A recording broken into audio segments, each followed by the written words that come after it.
কয়দিন ধরে ভিডিও বানাতে পারছি না,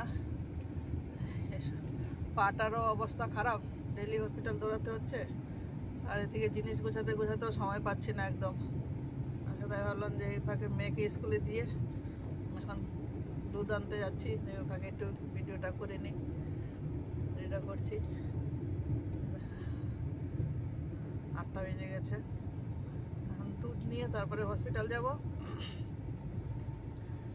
তারপরে বাড়িতে গিয়ে এসে কাজ করবো। রান্নার ভাত করে রেখে এসেছি আর ডিম সিদ্ধ করে রেখে এসেছি, ডিমের ঝোল করবো। এখন যাই, এখানে গিয়ে দুধটা নিয়ে তারপরে হসপিটালে যেতে হবে। একদমই ভিডিও বানানোর সময় একদম পাচ্ছি না। আর তারপরে টিটেনাসের ইঞ্জেকশন দিয়েছে, হাতটা প্রচণ্ড ব্যথা, সেই ব্যথায় জ্বরও আসছে, রাত্রেবেলা ঘুমাতেও পারছি না, এই জন্য সকালবেলা উঠতে অসুবিধা হচ্ছে, মাথা ব্যথা করছে প্রচণ্ড।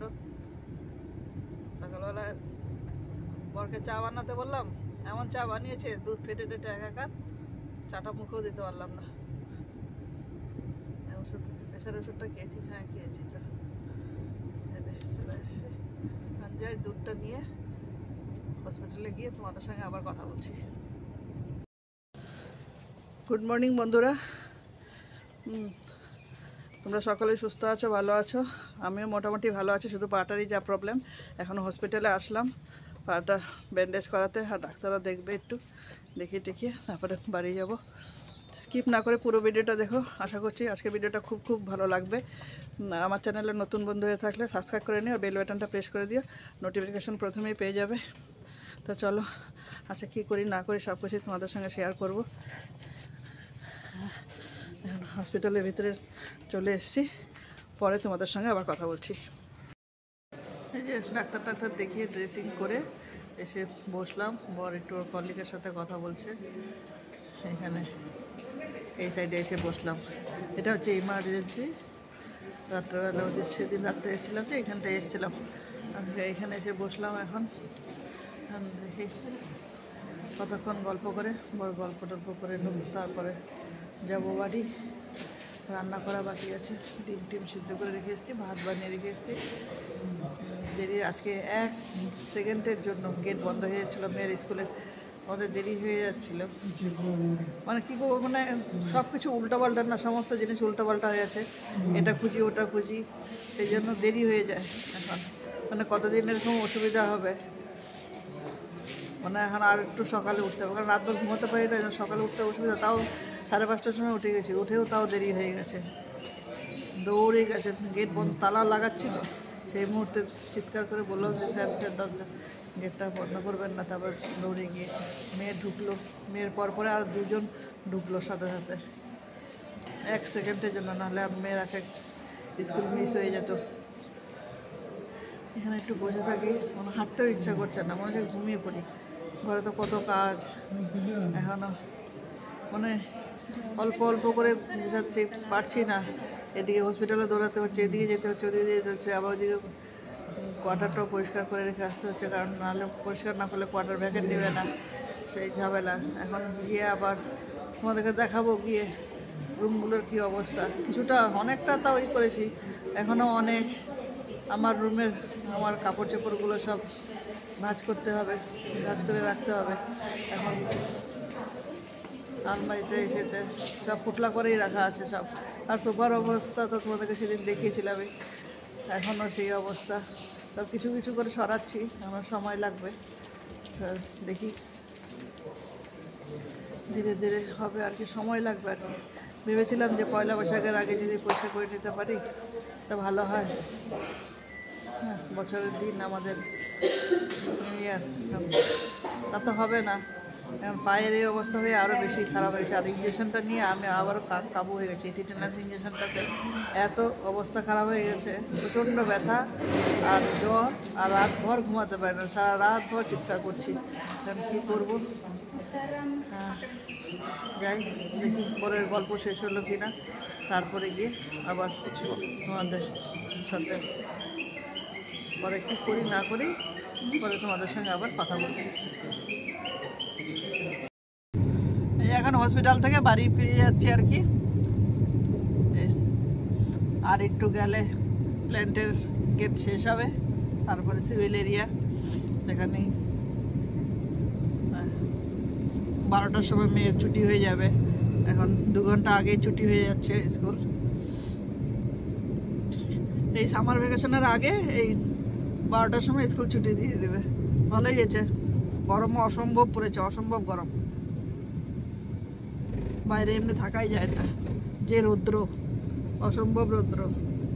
দেখো বাইরের এগুলো এত ভালো লাগছে দেখতে, সুন্দর। ঘরে গিয়ে তো বিশাল কাজ, রান্না করতে হবে, কি যতদূর পারি দেখি কিছুটা গুছানোর, সেটা চেষ্টা করব। ইচ্ছা করছে না, মনে হচ্ছে যে ঘুমিয়ে পড়ি, কারণ 2 দিন ধরে রাতভর একদমই ঘুম হচ্ছে না ব্যথার চোটে, মনে হচ্ছে ঘুমিয়ে পড়ি, কিন্তু ঘুমালেও তো চলবে না, চারদিকে কি অবস্থা, উলট পালট অবস্থা। বাড়িতে গিয়ে তো কিছুটা হলেও করতে হবে, রান্নাও করতে হবে, কারণ পেট তো আর কোনো কিছু মানবে না। এখানে কি নারকেল বিক্রি করছে,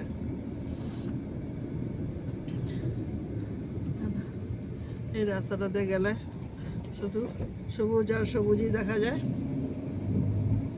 মনে বিদেশের রাস্তাতে যাচ্ছি। এই দেখো এদিকটা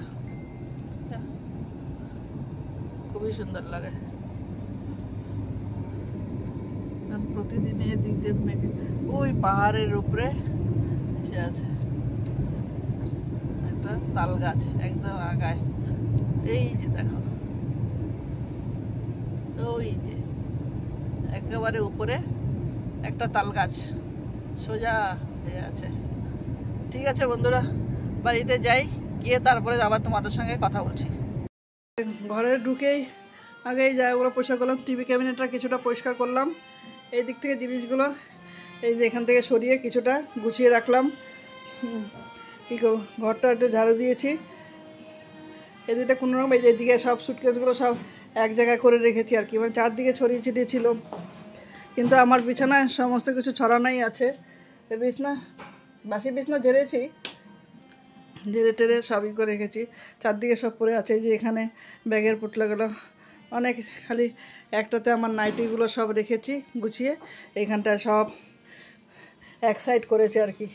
মেয়ের রুমটা কিছুটা হয়েছে, ওই রুমটাও কিছুটা হয়েছে, এভাবে কিছুটা কিছুটা করে ঘরটা ঝাড়ু দিয়ে তারপরে এই যে ডিমের ঝোল বসিয়েছি। চিমনি চলছে, চিমনির আওয়াজে শোনা যাবে না। এই যে ডিমের ঝোল বলেছি, আলু আর ওলকপি দিয়ে ডিমের ঝোল বসিয়ে দিয়েছি। ভাত তো আগেই করে গেছিলাম, বলেছি তোমাদেরকে, আর দুধটা গরম করে রেখেছি। এখন ঘরটা মুছবো, ঘর মুছে স্নান করবো। 5 মিনিট বসি।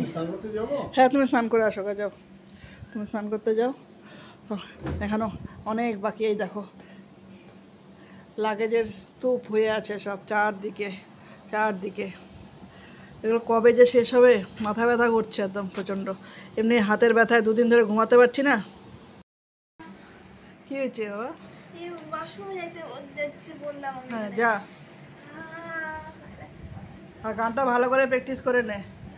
এই তোমাদেরকে তো দেখালে আমি সব লাগেজগুলো এক সাইড করলাম আর কি, এক সাইড করে টিভি ক্যাবিনেটটা পরিষ্কার করলাম, করে মেয়ের রুমটা কিছুটা পরিষ্কার করলাম, করে কালকে মেয়ে কিছু বই গুছিয়েছিল, আচ্ছা মেয়ের কিছু খেলনা টেলনা এগুলো সব ধুলাম, সব ধুলোবালি পড়ে গেছে, কারণ এত সব ঘরের মধ্যে এনে ফেলা হয়েছে, ফেলানোর পরে সমস্ত কাজ হয়েছে সব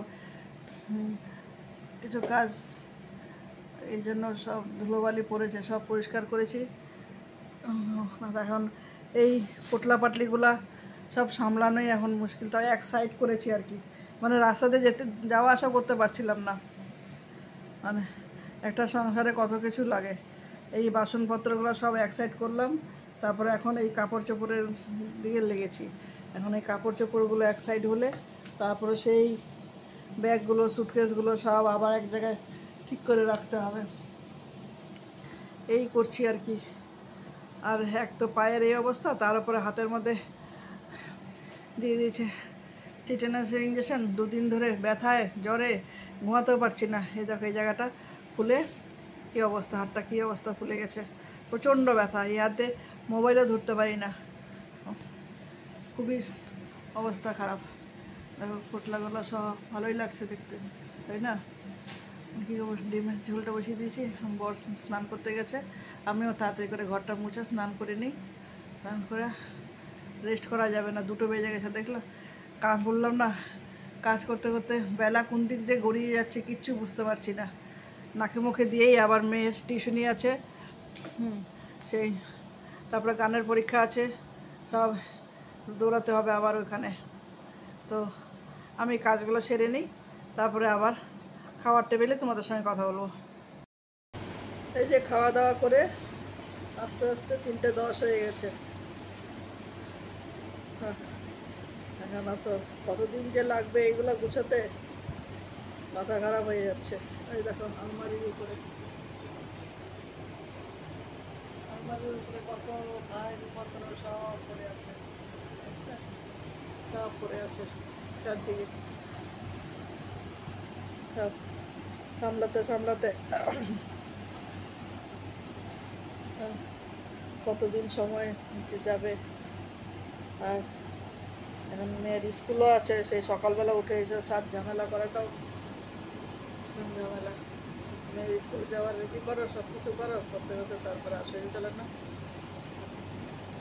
তো আজকের ভিডিওটা এখানেই রাখছি। ভিডিওটা স্কিপ না করে পুরো ভিডিওটা দেখো, অবশ্যই ভালো লাগবে। আসছি কোনো নতুন কন্টেন্ট নিয়ে। ততক্ষণ তোমরা সাবধানে থেকো, সুস্থ থেকো, ভালো থাকো। আমিও ভালো থাকার চেষ্টা করছি, কিন্তু কী করবো, একটার পর একটা লেগেই যায় আমার। তারপরে এখন এই ঝামেলা, জিনিস গুছানো, প্রতিদিন মাথায় চেপে দিচ্ছি। এই সকালবেলার থেকে শুরু করি, এগুলো সব গুছানো, ধনিয়া ধুলা বালু সমস্ত কিছু লাগে মাথার মধ্যে, প্রতিদিন মাথা ধুতে হয়। নাহলে এমনিতে ঘুম হচ্ছে না, হাতের ব্যথায়, তারপর আরও ঘুম হবে না। আজকের মতো ভিডিওটা এখানে রাখছি।